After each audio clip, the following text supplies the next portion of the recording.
அப்போ develop a passion to share the good news. அந்த வாஞ்சையை நீங்கள் என்ன செய்ய வேண்டும்? நீங்கள் வளர்த்துக் கொள்ள வேண்டும். எல்லாவற்றுக்கும் மேலாக கர்த்தர் கொடுத்த கிருபையை நீங்க என்ன செய்யணும்? நீங்க பயன்படுத்த வேண்டும். இப்ப யாருக்கெல்லாம் தேவ சமூகத்துல நிக்கிறாங்களோ அவங்களுக்கெல்லாம் வெளிப்பாடு உண்டு. ஒரு ஆமென் சொல்லி சொல்லாமா? 9ஆம் வசனம் வாசிப்போம்.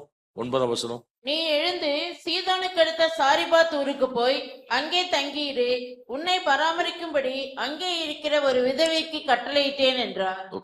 நீ எழுந்து சீதோனுக்கு அடுத்த சாரிபாத் ஊருக்கு போய் அங்கே தங்கிரு, உன்னை பராமரிக்கும்படி அங்கே இருக்கிற ஒரு விதவைக்கு கட்டளையிட்டேன். ரெண்டாவது நான் சொல்றேன், கர்த்தருடைய சமூகத்தில் முன்பு நிற்கிற மனிதனுக்கு ஒரு தைரியமான நம்பிக்கை கிடைக்கும். த போல்ட் கான்பிடன்ஸ், தைரியமான நம்பிக்கை. ஆண்டவர் முதல்ல சொன்னாரு, நீ யோர்தானுக்கு நேரே இருக்கிற கேரி ஆற்றண்டில போய் ஒளித்திரு, அங்கே போஷிக்கும்படி உனக்கு காகத்திற்கு கட்டளை கொடுத்திருக்கிறேன். என்ன? ரேவன், காகத்திற்கு. காகம் என்பது யூதர்களை பொறுத்தவரை ஒரு விரும்பப்படத்தகாத ஒரு பறவை, விரும்பப்படத்தகாத ஒரு பறவை அல்லது அழுக்கு பறவை சொல்லலாம், அன்கிளீன் பேர்ட். அது யூத பாரம்பரியத்தின்படி காக்காவை ஒருத்தர் சாப்பிடக்கூடாது. புறா சாப்பிடலாம், முயல் சாப்பிடலாம், அடித்து புசினா ஆண்டவரே சொல்லியிருக்காரு. ஆனா யூதர் என்ன செய்ய மாட்டான்? வான்கோழி சாப்பிடலாம், ஆனா எதை சாப்பிடக்கூடாது? காக்காவை என்ன செய்யக்கூடாது? சாப்பிடக்கூடாது. ஏன்னா அது அன்கிளீன். சில ரபினிக் ரைட்டிங்ஸ், அதாவது இந்த யூத பண்டித இலக்கியங்கள் என்ன சொல்லப்பட்டிருக்கிறது, இந்த காக்கா என்பது ஒரு சுயநல பறவை, செல்ஃபிஷ், ஹார்ஷ், கடினமானது, குவாரல்சம், சண்டை போடுறது அப்படின்னு அவன் எழுதி வச்சிருக்கான் காக்காவை பத்தி. அப்படிதானே? வீட்டுல யாராவது காக்கா வளர்த்துருக்காங்களா? Love birds வளர்த்துருப்பாங்க. அப்படிதானே? மல்டி கலர்ல இருக்கும், அழகழகா இருக்கும். புறா வளர்க்கலாம், முயல் வளர்த்துருப்பாங்க. காக்காவை எவனா வளர்த்துருக்கானா? எங்க கேள்விப்பட்டிருக்கீங்களா? இல்ல. ஏன்னா காக்கா சண்டை போடும், ஒண்ணு கிடைச்சா சண்டை போடும், குவாரல்சம். சோ அதனால அவனுக்கு அவன் அவன் அவன் மைண்ட்ல காக்காவை பார்த்தாலே அருவருப்பு. எப்படி நம்ம ஆட்கள் பூனையை பார்த்தா வெளியே போவாங்க, பூனை என்ன செஞ்சிருவாங்க? அது என்ன பண்ணும் பாவம், அது எவனா விரட்டி இருப்போம், ஓடுக்கும் குறுக்க. நமக்கு அபசகுணம் கொடுக்கணும்னு அந்த பூனை ஓடிச்சு இல்ல, செய்ய பூனை வந்துடுச்சு, டக்குன்னு என்ன செஞ்சிருவாங்க? நம்ம கலாச்சாரத்துல ஆட்கள் உள்ள போயிடுவாங்க. காக்காவை பார்த்து அருவருத்த ஒரு சந்ததி ஒரு கலாச்சாரத்துல ஆண்டவர் சொன்னாரு, எதை நீ அருவருத்தியோ அதை வச்சுதான் உன்னை போஷிக்க போறேன்னாரு. இப்ப crow became the symbol of divine providence. அதுவரை காக்கான் சத்தம் கேட்டா வடையை தூக்கிட்டு போயிருமோன்னு பயந்த எலியா, இப்ப காக்கான் சத்தம் கேட்டா என்ன செஞ்சாரு? சந்தோஷமா அதை பார்த்தாரு. அது என்ன செய்யுது? என்னை போஷிக்கும்படி கர்த்தரால் அனுப்பப்பட்ட தூதன். ஆண்டவர் ஏன் அப்படி நடத்தினாரு தெரியாது. இப்ப அடுத்தது சொல்றாரு, தேசத்துல பயங்கர பஞ்சம் வந்துடுச்சு. உடனே ஆண்டவர் சொல்றாரு, நீ எழுந்து சாரிபாத் ஊருக்கு போய் அங்கே இருக்கிற அந்த வியாபாரியிடத்தில் தங்கிக்கொள் அப்படின்னு சொன்னாரா? அல்லது அந்த டாக்டர் வீட்டில் போய் தங்கிக்கொள். என்ன சொன்னாரு? விதவை வீட்டுக்கு போனாரு. யூத கலாச்சாரத்தின்படி நான் திரும்ப சொல்றேன், விதவைகள் என்பவர்கள் ஏழைகளாக பார்க்கப்பட்டவர்கள். பணக்கார விதவைகள் இருப்பாங்க, 1-2 பேர். ஆனா majority widows are poor people. They are in poverty. Majority விதவைனாலே அவங்களுக்கு ஒரு ஏழ்மை அப்படிங்கிற ஒரு கண்ணோட்டம் இருந்தது அந்த யூத கலாச்சாரத்துல. விதிவிலக்குகள் இருக்கலாம். அந்த அம்மாவும் இவங்க சொன்ன மாதிரிதான் போறாரு தீர்க்கதரிசி. அவள் சில விறகுகளை பொறுக்கினாள். அப்ப வீட்டுல ஸ்டவ் இல்ல, அப்படிதானே? இப்ப நம்ம எல்லாம் ராஜாக்கு நல்ல ஆட்கள் 6 சிலிண்டர் தாரன்னு சொல்லியிருக்காங்க. தாராங்களா இல்லையா? அட்லீஸ்ட் சொல்றதுக்காக நம்ம காதுலயே கேட்டிருக்கிறோம். உங்களுக்கு சிலிண்டர் கொடுப்பேன்னு சொல்றாங்க, கேஸ் ஸ்டவ் கொடுக்குறேன்னு இருக்காங்க, ஃப்ரிட்ஜ் கொடுக்குறேன்னு சொன்னாங்க. அந்த மாதிரி எலெக்ஷன்ஸ் அடிக்கடி இருந்தா நமக்கு சந்தோஷமா தான் இருக்கும். சரி, ஓகே. அதை ஏன் ஒருத்தர் சொன்னாரு? அப்போ சிலிண்டர் இல்லாம கஷ்டப்படுறாங்க நம்ம நாட்டுல. சிலிண்டர் இல்லாம யாரும் என்ன செய்யக்கூடாது, இருக்கக்கூடாது. அவங்களுக்கு எல்லாம் தட்டுப்பாடு இல்லாம சிலிண்டர் கொடுக்கணும் ஒருத்தர் நினைச்சாரு. செய்யறாரு இல்லையா? நினைச்சாரு அட்லீஸ்ட். ஆனா அந்த ஊர்ல அந்த அம்மாவுக்கு என்ன செய்யல, அப்படி யாருமே வாக்குறுதி கொடுக்கல. அவ விறகு பொறுக்கிறான். அவ லாங்குவேஜ பாருங்க, நான் கொஞ்சம் விறகு பொறுக்கி, என்னிடத்தில் எவ்வளவு மாவு இருக்கு, எவ்வளவு மாவு, ஐயா இந்த 3 கிலோ கோதுமை இருக்குன்னு சொல்லிச்சு அந்த அம்மா. எவ்வளவு இருக்கு? 1 கைப்பிடி மாவு, கொஞ்சம் little oil, handful of flour. கைப்பிடி அளவுக்கு மாவு. அதை அந்த அம்மா என்ன பண்ண போகுது சொல்லுங்க வசனத்தை. சில அப்பங்களை சுட்டு நானே பையன் என்ன செய்ய போறோம், சாக போகிறோம். இப்படி ஒரு வீட்டுக்கு நம்மளை அனுப்பியிருக்காரு ஆண்டவர். யோசித்து பாருங்க, நம்மளை அனுப்புனா போவோமா? ஆண்டவர் அந்த அம்மாவே சாக போகுது, அடக்கம் பண்ண என்ன அனுப்புனேரா? இப்ப நானே போறேன், நீ போ. அந்த அம்மா கஷ்டப்படுது, ஐயா கொஞ்சம் எண்ணெய் கொஞ்சம் மாவு தான் இருக்கு, 2 அடை சுட்டு அதை நான் சாப்பிட்டு சாக போறேன்யா, வேற வேற வழி இல்லை, தேசத்துல பஞ்சம், ராஜாவே சட்டையை கிழிச்சிட்டு உட்கார்ந்துருக்கிறாரு அரண்மனையில. இந்த மாதிரி நேரத்துல நம்ம என்ன பண்ணுவோம்? என்ன பண்ணுவீங்க நீங்க? உடனே பர்ஸை திறந்து ஏதாவது எடுத்து கொடுக்க முடியுமா அந்த அம்மாவுக்கு? அப்படிதானே மனசு வரும். ஏன் ஆண்டவர் அந்த வீட்டுக்கு அனுப்புனாரு? எலியா யோசிச்சாரு. முதல்ல காக்காட்ட அனுப்புனாரு, காக்கா கொண்டு போஷிக்கினாரு. இப்போ ஒரு விதவை வீட்டுக்கு போ அப்படின்னு ஆண்டவர் என்ன செய்யறாரு சொல்றாரு. ஆனா நீங்க நல்ல கவனிங்க, தீர்க்கதரிசி அவளுடைய நிலைமையை பார்த்து பரிதாபப்படவில்லை. தீர்க்கதரிசி என்ன சொன்னாரு, நீ பயப்படாத, நீ சொன்னபடியே போ, அந்த கொஞ்சம் மாவு எடுத்து அப்பம் சுடு, ஆனால் முதலில் ஒரு சிறிய அடையை பண்ணி என்னிடத்தில் நீ கொண்டு வா, பின்பு நீனும் உன் பிள்ளையும் என்ன செய்யலாம், சாப்பிட்டு சாகலாம். நான் முதல்ல என்ன செய், எனக்கு கொண்டு வா அப்படின்னு சொல்றாரு. என்ன தைரியத்துல தீர்க்கதரிசி எப்படி சொல்றாரு? அவருக்கு ஒரு தைரியம் வந்தது. என்ன தைரியம்? என்னை ஆண்டவர் இந்த விதவை வீட்டுக்கு அனுப்பி இருக்கிறார் என்று சொன்னால் ஏதோ ஒன்றை கர்த்தர் செய்ய போகிறார். ஹல்லேலூயா. ஏதோ ஒன்றை கர்த்தர் என்ன செய்ய போகிறார்? So my confidence is on God, not on this widow. என்ன அனுப்புற இடம் பொதுவா நம்ம பெரிய இடங்களுக்கு அனுப்புவோம். நான் நிறைய மீட்டிங் போயிருக்கிறேன். பைபிள் மதர்ல இருக்கும் போதெல்லாம் நிறைய இடங்களை போய் பிரசங்கம் பண்ணிருக்கிறோம். வாரம் வாரம் ஒரு இடத்துக்கு போவோம். சில சர்ச்சில் ஹோட்டல்ல தங்க வைப்பாங்க, சில சர்ச்சில் பிலீவர்ஸ் வீட்டுல தங்க வைப்பாங்க. எதுக்கு போட்டு வீணா ஹோட்டல்ஸ்? எங்க வீட்டு மாடியில் ஒரு சூப்பர் ரூம் இருக்கு, அட்டாச் பாத்ரூம், நல்ல ஏசி எல்லாம் பண்ணி சூப்பரா வச்சிருக்கோம். அங்க தங்குங்கன்னு சொல்ற நிறைய பிலீவர்ஸ் இருக்கிறாங்க. இப்ப கூட கும்பகோணம் போயிருக்கும்போது ஒரு பெரிய எல்ஐசி ஆபீசர், அவர் வீட்டுல தான் ஸ்டே பண்ணியிருந்தேன், நானும் செல்லம் போயிருந்தோம். டாக்டர் வீட்டுல தங்கி இருக்கிறேன், பிசினஸ் பீப்புள் வீட்டுல தங்கி இருக்கிறேன், ஒரு தாசில்தார் வீட்டுல தங்கி இருக்கிறேன். இவங்க எல்லாமே சொந்த வீடு வச்சு நல்ல வீடு கட்டி மேல பாஸ்டர்ஸ் கெஸ்ட் தங்குறதுக்குனே கட்டி வச்சிருக்கார்கள். அப்படி ஒரு வீட்டுக்கு அனுப்புனா சந்தோஷமா இருக்கும். உள்ள ஃப்ரிட்ஜ் இருந்து பெப்சி கோக்லாம் எடுத்து குடிச்சுக்கலாம், கெட்டில் இருக்கும், டீ போட்டு குடிச்சுக்கலாம். அப்படி ஒரு வீட்டுக்கு கர்த்தர் அனுப்பாம 2 விறகு பொறுக்கி சாவ போற வீட்டுக்கு கர்த்தர் என்ன செஞ்சிருக்காரு? ஆண்டவர் அனுப்பியிருக்காரு அப்படின்னு சொல்லி எலியா வருத்தப்படவில்லை. எலியாவுக்கு ஒரு நம்பிக்கை இருந்தது. என் கர்த்தர் என்ன செய்ய போறாரு எனக்கு தெரியாது, ஆனா என் ஆண்டவர் ஏதோ ஒன்றை செய்ய போகிறார்.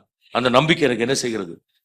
எலியா ஏதாவது விசாரிச்சாரு, அந்த அம்மா யாரு, அவங்க அம்மாவுடைய பினான்சியல் பேக்ரவுண்ட் என்ன, அந்த அம்மாவுக்கு எங்க இருந்து வருமானம் வருது, அந்த அம்மாவுடைய சொத்து மதிப்பு என்ன, அந்த அம்மா வீட்டுக்கு இன்னொரு ஆள் போனா போஷிக்க முடியுமா அந்த அம்மா, இப்படிப்பட்ட இன்ஃபர்மேஷன்ஸ் எல்லாம் கலெக்ட் பண்ணாரா? எதையுமே அவர் கலெக்ட் பண்ணல. கர்த்தர் போ அப்படின்னாரு, அவர் என்ன செஞ்சாரு? போன. நான் உங்களுக்கு சொல்றேன், உங்களுடைய சூழ்நிலைகளை பார்த்து, இன்றைக்கு இருக்கிற சூழ்நிலைகளை பார்த்து நீங்கள் சோர்ந்து போகாதிருங்கள். நாளைய தினம் என்பது இன்றைய சூழ்நிலைகளை சார்ந்ததல்ல, நாளைய தினம் என்பது கர்த்தரை அது சார்ந்தது. இன்றைக்கு இருக்கிறது போலத்தான் நாளைக்கு இருக்கும் என்று நீங்கள் நினைக்க வேண்டாம். நாளை இரவு அல்லது நாளை காலை, இன்று இரவு நாளை காலை சூழ்நிலைகளை மாற்றுவதற்கு இயேசு போதுமானவராய் கர்த்தர் காணப்படுகிறார். உங்க சூழ்நிலை மோசமா இருக்கலாம், உங்க சூழ்நிலை உங்கள் எதிர்பார்ப்பின்படி இல்லாமல் இருக்கலாம், உங்கள் சூழ்நிலை இது மேல் உங்களுக்கு கிடைக்காது, நடக்காது, நீங்கள் தோற்று விடுவீர்கள் என்று உங்களுக்கு சொல்லுகிற ஒன்றாக இருக்கலாம். எதிர்மறையான சிந்தனைகளை ஒருவேளை உங்கள் சூழ்நிலைகள் உங்களுக்கு உருவாக்கி கொடுக்கலாம். ஆனா எலியாவை போல தைரியமான நம்பிக்கை, the bold confidence on God நமக்கு மிகவும் அவசியம். அது கர்த்தருடைய சமூகத்தில் நிற்கும் பொழுது கர்த்தர் நமக்கு தருகிறார். விசுவாசிகள் ஒரு ஆமீன் சொல்லி சொல்லாமா? அல்லேலூயா. எலியாவுக்கு ஒரு தைரியம் இருந்தது. என்னை கர்த்தர் ஒரு இடத்திற்கு அனுப்பினால் அவர் எல்லாவற்றையும் அங்கே ஆயத்தம் பண்ணிவிட்டார். அப்படிதானே? ஆண்டவர் சும்மா அனுப்ப மாட்டாரு. God has already prepared everything. அந்த அம்மாவுக்கு இன்ஃபர்மேஷன் கொடுத்துட்டாரு. அங்க ஆயத்தம் பண்ணிவிட்டு தான் கர்த்தர் இங்க என்ன செய்வார்? உங்களுக்கு ஏதோ ஒன்று நடந்திருக்கிறது என்று சொன்னால் விளங்கிக் கொள்ளுங்க, கர்த்தர் ஏற்கனவே ஆயத்தப்படுத்தி விட்டார். God has already prepared. இப்ப நம்ம அதை ஆயத்தம் பண்ணினதை போய் நம்ம என்ன செய்ய வேண்டும்? பிடித்து கொள்ள வேண்டும். டிஎல் மூடி ரொம்ப அழகா சொன்னாரு. என்ன?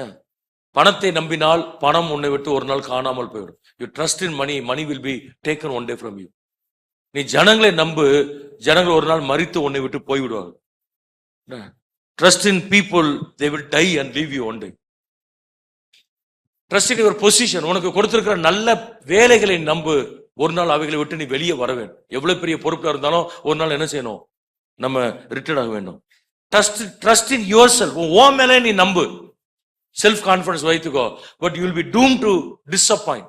நீ சோர்ந்து போகிறக்க வாய்ப்புகள் உனக்கு அதிகமா இருக்கும். அப்படி நிறைய சொல்லிட்டு கடைசி சொல்றாரு, trust in God, he will never forsake you. இயேசுவை நம்பு, அவர் ஒரு நாள் உன்னை என்ன செய்ய மாட்டார்? அவர் கைவிட மாட்டார். அதுதான் ஆண்டவர் சொன்னாரு, உலகத்தின் முடிவு பரியந்தமும் சகல நாட்களிலும் நான் உன்னுடனே கூட இருக்கிறேன். ராமன் சொல்லி சொல்லாமா? நான் உன்னை விட்டு விலகுவதும் இல்லை, உன்னை நம்புங்க. ஆண்டவருடைய சமூகத்தில் நிற்கிற எனக்கு ஒரு தைரியம் உண்டு. என் மீட்பர் உயிரோடு இருக்கையிலே, என் மீட்பர் உயிரோடு இருக்கை எனக்கு என்ன குறை உண்டு நீ சொல் மனம், எனக்கு என்ன குறை நீ சொல் மனமே. போனது போகட்டும், புவி விசை சேரட்டும், பொல்லா நம்புகள் எய்திடட்டும், ஆனது ஆகட்டும். அருள் பாட்டு உடனே எடுக்கணும். அதை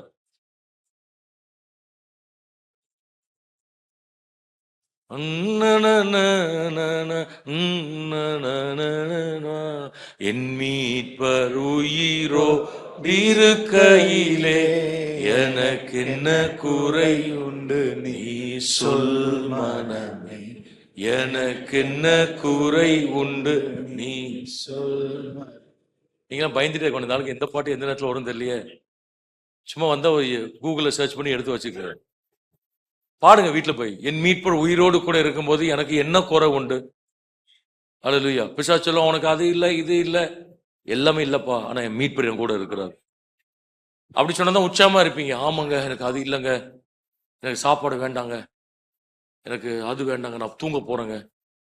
அதான் அவன் நோக்கம். உனக்கு 4 இட்லியை சாப்பிடாம அவிச்சு வச்ச இட்லியை தூர போட்டு உங்களை படுக்க வச்சு தலைவலியை கொடுத்து, தலை பயங்கரமா வலிக்கமா இருக்கு, பேசாதீங்க யாரும் என்கிட்ட. இப்போ அவனு வீட்டுல இருக்க ஆள்லாம் டென்ஷன் ஆக்கி என்ன ஜண்டு பாம தலையில தடவிட்டு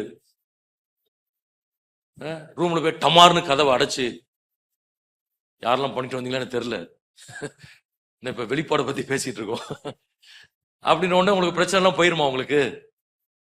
பிசாசு எஸ் குட், இப்பதான் என் ட்ராக்ல வந்திருக்கேன், நான் சொல்றதெல்லாம் என்ன செஞ்சிட்டு இருக்கேன்.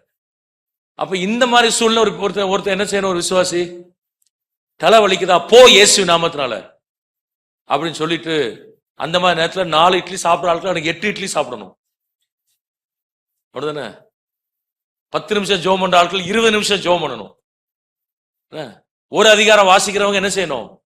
4-5 அதிகாரம் வாசி. அப்ப பிசாசு பார்ப்பான், இவனுக்கு தலைவலி கொடுத்தா நமக்கு தலைவலி, அல்ல இவன் அப்படியே என்ன செய்வோம், அப்படியே விட்டா கூட சும்மா அப்படி வழக்கம் போல பண்றத பண்ணிட்டு போவான். இவன் என்ன செய்யக்கூடாது. அதான் ஒருத்தர் பாட்டு பாடியிருக்காரு, கிறிஸ்தவனை டிஸ்டர்ப் பண்ணாத, அப்படிதானே?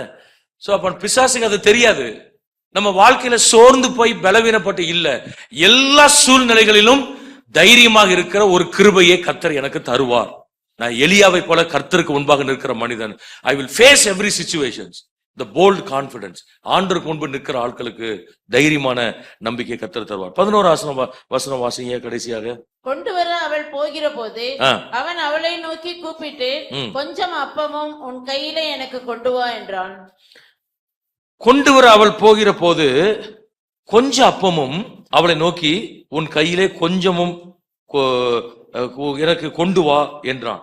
சரி ஐயா, நான் கொஞ்சம் விறகு பொறுக்கி கொஞ்சம் மாவு தான் என்கிட்ட இருக்கு, கொஞ்சம் என்னதான் இருக்கு, அது 2 அப்ப சுட்டு நானும் என் பிள்ளையும் சாக போறோம் அப்படின்னு சொன்ன ஒரு அம்மாட்ட முதல்ல எனக்கு கொண்டு வான்னு தீர்க்கதரிசி சொன்னா, இவரை பார்த்தா உங்களுக்கு எப்படி தோணுது? கற்பனை பண்ணி பாருங்க.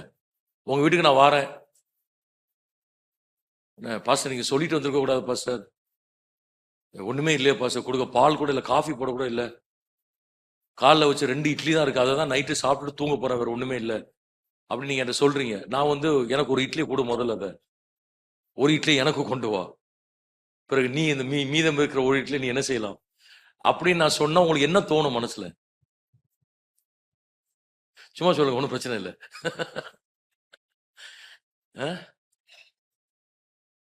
என்ன தோணும்?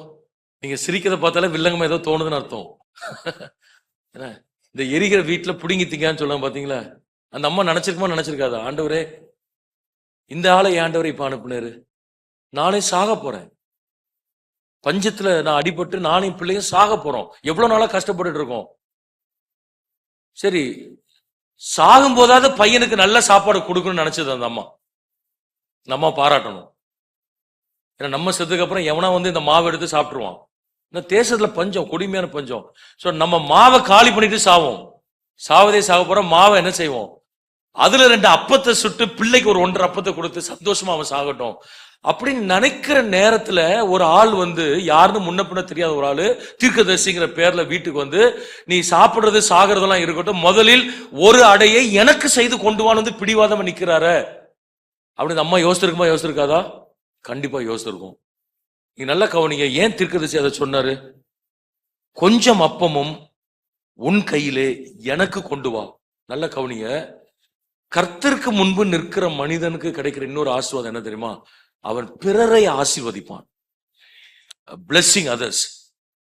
தீர்க்கதரிசிக்கு தெளிவா விளங்கிட்டு, ஒரு விதவை வீட்டுக்கு அனுப்பி பஞ்ச காலத்தில் என்னை போஷிக்க வேண்டிய அவசியம் என்ன ஆண்டவருக்கு இல்லை. அவருக்கு ஒரு வீடு தேவையில்லை, ஒரு விதவை தேவையில்லை, ஒரு மாவு தேவையில்லை. ஏனென்றால் எனக்கு வனாந்தரத்திலே கேரி தாற்றண்டில் நிரூபித்தார், ஒன்றும் இல்லாமல் ஒரு காக்காவை கொண்டு போஷிக்க முடியும் என்பதை ஆண்டவர் எனக்கு என்ன செய்திருக்கிறார், நிரூபித்திருக்கிறார். என்னை அந்த விதவை வீட்டுக்கு அனுப்புகிறார் என்று சொன்னால் என்னை போஷிப்பதற்கு அல்ல, அவளை ஆசீர்வதிப்பதற்கு. அல்லேலூயா. அதான் blessing others. அதனாலதான் தைரியமா கேட்டாரு, எனக்கு ஒரு அடையை நீ சுட்டு கொண்டு வருகிறதுனால் 2ல 1 போயிரும் நினைக்காதமா. பஞ்சம் தேசத்துல இருக்கலாம், ஆனா உன் வீட்டுல பஞ்சம் இருக்காது. உன் பானில் இருக்கிற மாவு பஞ்சம் முடிகிற வரை செலவழிந்து போகிறது இல்லை. உன் பாட்டில் வச்சிருக்கிற கொஞ்சம் எண்ணெய், அந்த கொஞ்சம் எண்ணெய் பஞ்சம் முடிகிற வரை காணாமல் போகிறது இல்லை. நான் உன்னை போஷிக்கிற தேவன் என்பதை நிரூபிக்க போகிறேன். ஆண்டவருக்கு முன்பாக நிற்கிற ஆட்கள் எப்பொழுதுமே அவர்கள் பிறரை ஆசீர்வதிக்கிறவர்களாய் அவர்கள் காணப்படலாம். ஆண்டவர் கேட்கிற, ஆண்டவரே, I want to bless others. நான் எப்பொழுதுமே பிறரை நான் என்ன செய்யணும், நான் ஆசீர்வதிக்க. என்னுடைய ஜபத்துல, என்னுடைய வார்த்தை, என்னுடைய பணம், என்னுடைய ரிசோர்சஸ், எனக்கு என்னென்ன ஆசீர்வாதங்களை கொடுத்திருக்கிறோ இவைகளை வைத்து நான் என்னை வளர்க்கிறவனாய் அல்ல, பிறரை ஆசீர்வதிக்கிறவனாய் என்னை மாற்றும் ஆண்டவர் கேட்க. ஏன் பிறர் ஒரு கிறிஸ்துவனை ஆசீர்வதிக்கணும்? கர்த்தர் நம்மை ஆசீர்வதித்திருக்கிறார். God has blessed us. நமக்கு ரட்சிப்பை கொடுத்திருக்கிறார், நித்திய வாழ்க்கையை கொடுத்திருக்கிறார். இயேசு இந்த உலகத்தில் பிறரை ஆசீர்வதிக்கத்தான் வந்தார். அவர் ஊழியம் கொல்லும்படி வராமல் ஊழியம் செய்யும்படி வந்தார் என்று சொல்லப்பட்டிருக்கிறது. இந்த உலகத்திலிருந்து எதையாவது எடுத்து விட்டு போக வேண்டும் என்று இயேசு வரவில்லை, இருக்கிற எல்லாவற்றையும் கொடுத்து விட்டு போக வேண்டும் என்று சொல்லி இந்த உலகத்திலே ஆண்டவர் என்ன செய்தார், வந்தார். பிறரை ஆசீர்வதிக்கிறதுதான் அது தேவனை மகிமைப்படுத்துகிறதாய் காணப்படுகிறது. blessing others will glorify God. ஆண்டவரே, ஒரு நாளைக்கு ஒருத்தரையாவது நான் bless பண்ணணும் ஆண்டவரே, சொல்லுங்க. ஒரு நாளைக்கு ஒருத்தரையாவது நான் bless பண்ணணும். அது அவருக்கு பண்ணுகிற ஜெபமாக இருக்கலாம். சோர்ந்து போய் இருக்கிற ஒருவனை தட்டி தூக்கி விடுகிற ஒரு வார்த்தையாக என்ன செய்யப்படலாம், அது காணப்படலாம். என் பாக்கெட்ல இருக்கிற கொஞ்சம் பணத்தில் சிறிதவற்றை தியாகமாய் கொடுக்கிற ஒன்றாக இருக்கலாம். எனக்கு நீ கொடுக்கிற ஆசீர்வாதங்கள் ஏதோ ஒன்றை பகிர்ந்து கொடுக்கிற ஒரு அனுபவமாய் காணப்படலாம். நீர் எனக்கு கொடுத்திருக்கிற பலவிதமான வாய்ப்புகள், ஆசீர்வாதங்களை பயன்படுத்தி நியாயமாய் ஒருவனுக்கு செய்ய வேண்டியதை செய்கிற ஒரு காரியமாய் காணப்படலாம். அதை செய்வதற்கு என்னை அர்ப்பணிக்கிறேன், எனக்கு கிருபை தாங்க ஆண்டவரே என்று கேட்கும் பொழுது கர்த்தர் கிருபை தருவதற்கு போதுமானவராக இருக்கிறார். நம்ம எல்லாரும் எழுப்பி நிற்போம், நம்மளை எழுப்பி ஒப்பு கொடுத்து ஜெபம் பண்ணுவோம். ஹல்லேலூயா.